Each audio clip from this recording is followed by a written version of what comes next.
Hi everyone, my name is Dayo. I'm a fourth year PhD student in bioengineering here at Penn, and today I'm going to be using Solidworks to show you how to create parametric models, that is, models that update their geometry based on a few key parameters that you can input and change at will. So after opening Solidworks, you go to File, create a new part, and Solidworks will open a new document for you.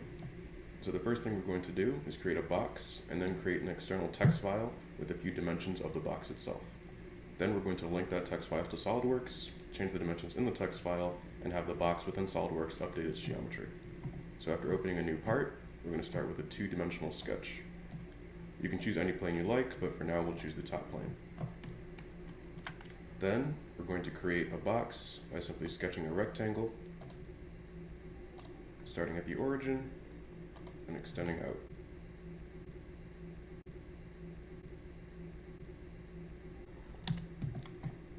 From here, we can exit the sketch and extrude that sketch into 3D space by using the extrude boss/base feature. So at the top bar, you'll see features. Extruded boss should be the first one. And then you can extrude it. For now, we'll choose 1 inch, but we will come back and link this to the external text file later. Okay. So now we have a three-dimensional box within SolidWorks. Now what we're going to do is go into an external text editor. So Windows has Notepad, Mac OS has TextEdit, but you can use any text editor that you'd like.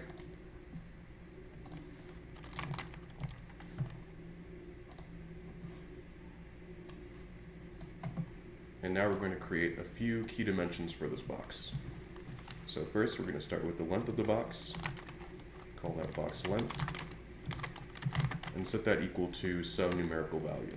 So I'll say 5, and add the units in inches. Now SolidWorks already has units for the part. If you look at the lower right corner, you can select which units are being used for that current document. But if you want to specify the units within the text file itself, SolidWorks allows you to do that as well. The next dimension we're going to create is the box width. And finally, the box height.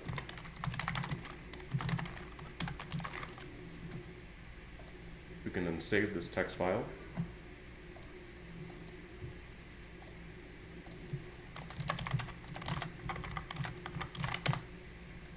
And now we have the input for the SolidWorks model. Now going back to SolidWorks, we can then go to Tools and Equations, which is signified by the sigma symbol. From here, a dialog box pops up with a few important variables. You've got global variables, features, and equations. First thing we're going to do is tell SolidWorks to automatically rebuild the model, depending on how the parameters for the model itself changes. The next thing we're going to do is link this model to an external file, the text file that we created earlier. We link to an existing file, hit Browse, find the file, and link that with SolidWorks. The first time you import a file, a message like this may come up saying that duplicate equations were detected. That's okay. You can remove the duplicates and overwrite the file with no problems. Now you can see that in the global variables field, you have box length, box width, and box height, the 3 variables that we created within the text file.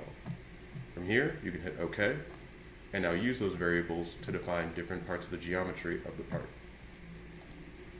For now, what we're going to do is go back to the main sketch, add some dimensions to that, and watch the box change. For that, we'll right-click Sketch in the feature tree on the left-hand side, select Edit Sketch, and go to the top and select Smart Dimension. Now we're going to add dimensions to the width and length of the box.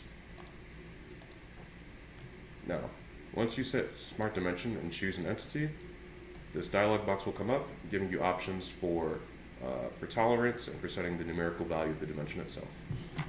What we're going to do is hit equals, go to global variables, and select length. Now it's important to note that we have an equal sign in front of this variable name. If we were to just take out the equal sign, then SolidWorks would automatically update that entity to reach that dimension. But if you were to go back and change the external variable in the text file, then SolidWorks would not update it when that refreshed. So in order to make sure that SolidWorks updates it with whatever the current value of that variable is, we put an equal sign, next to the variable name. Similarly, we're going to go and specify the width dimension with an equal sign and the variable we want to set it equal to. You can see that the sketch is now changed to reflect the geometrical constraints. Finally, we're going to go into the extrude feature and set this dimension equal to the final variable, that is the box height.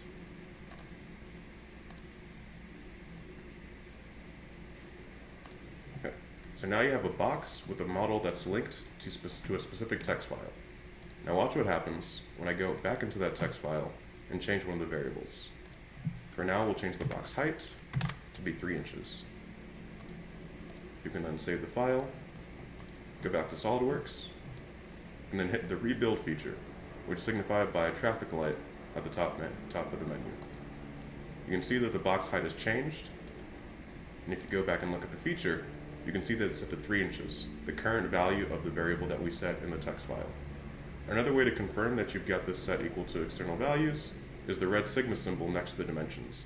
That lets you know that that dimension is linked to a specific equation or variable. Now if we go back to Tools and Equations, you can see that 3 equations have been added. D1 at sketch 1 and D2 at sketch 1 are the length and width of the box respectively, while D1 at box extrude is set equal to the box height.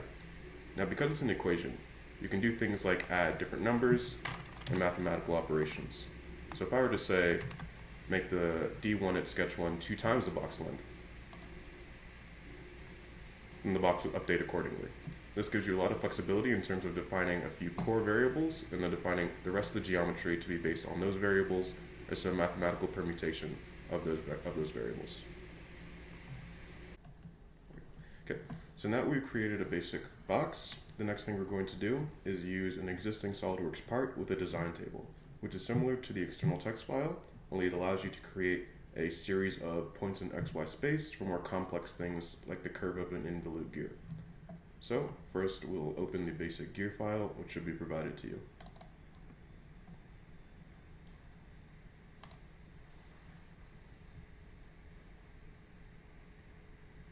Okay. Now as you can see, the geometry of the gear is already defined.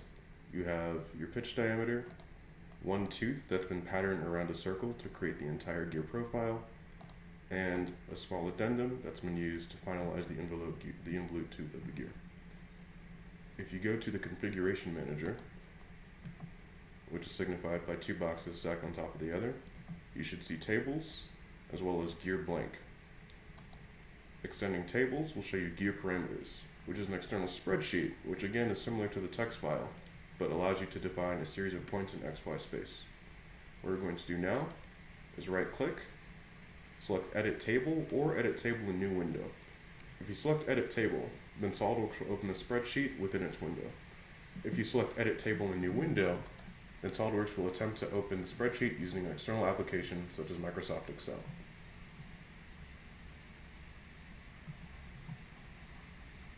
This is the spreadsheet. Now, we won't go over all the details, but very briefly, the spreadsheet has a series of formulas and calculations that generate a series of points in XY space that define the profile of a single involute gear tooth. The important parameters have been highlighted in blue on the far left. They are the module, the teeth, the pressure angle, and the profile shift. Profile shift is set to 0 since we want a basic 2-dimensional gear with a constant profile. Pressure angle should match the pressure angle of whatever the gear is meshing with, be that another gear or a rack. Teeth, that's the number of teeth, and module gives you the number of teeth per inch of pitch diameter.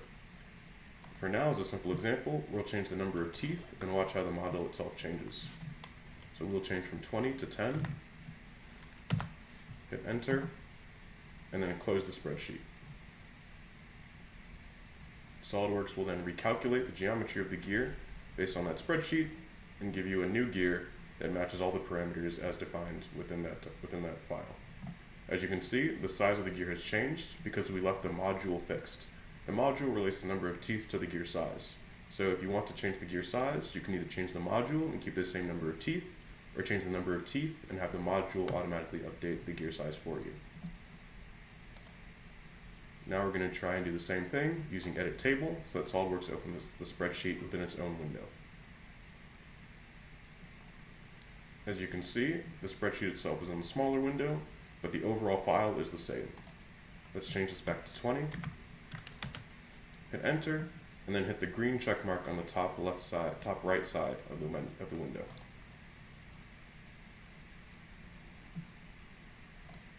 You can see that SolidWorks has thus rebuilt the file to have 20 teeth and increased the size of the gear accordingly. You can use this external spreadsheet and pre-existing SolidWorks files to create different gears and different racks for whatever application you may use in your mechanism.